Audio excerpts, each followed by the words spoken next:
Okay guys, nandito tayo sa Kmart. Dapat namin kumain. Rechargeable fabric saver. Oh, ito yung nahanap ko. Rechargeable dual fabric saver. Ano to? Ang paano to?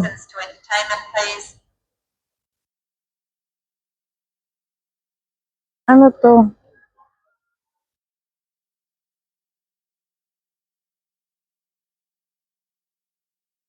Paano ba to?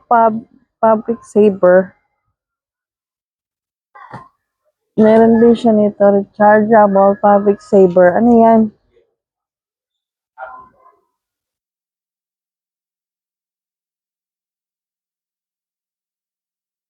Plancha ba yan?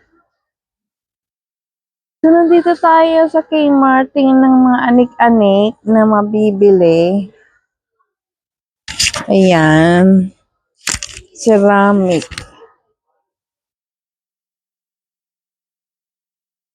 Ngayon na lang ulit tayo nakapag-Kmart. Plancha ba yun? Hindi, di ba sabi steam? Hindi.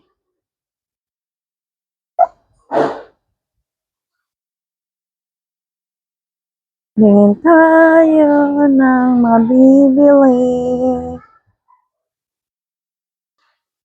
Kailangan natin ng lipstick katapos lang natin kumain. Lipstick kaya. Pinaputla na tayo.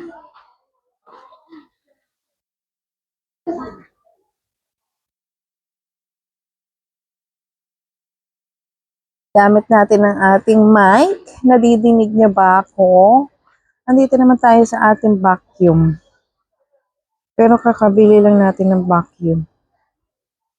Ito pala yung floor steamer and scrubber. Ito, bumili na ako nito pero hindi ko pa siya nagagamit. Diba guys, na-vlog niya natin yan. $30 na mahal. Yeah. And then, yung mga scrubber.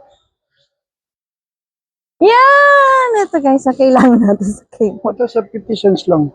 Para magamit natin yung mga bibili ni annoying husband doon.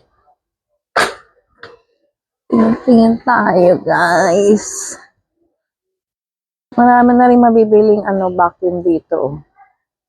Pwede na, di ba? 85. Pwede na siya. Kesa bumili ka ng mamahalin na vacuum.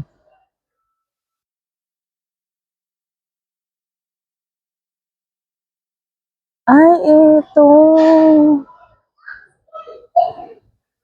Hindi yan. Ayoko niyan yung steamer. Gusto ko pag nilalagay yung damit doon, yung steam na. Hindi yung gaganon pa. Hindi yan.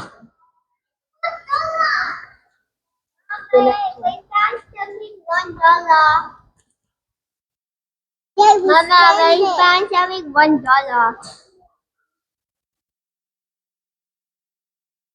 Tingin tayo.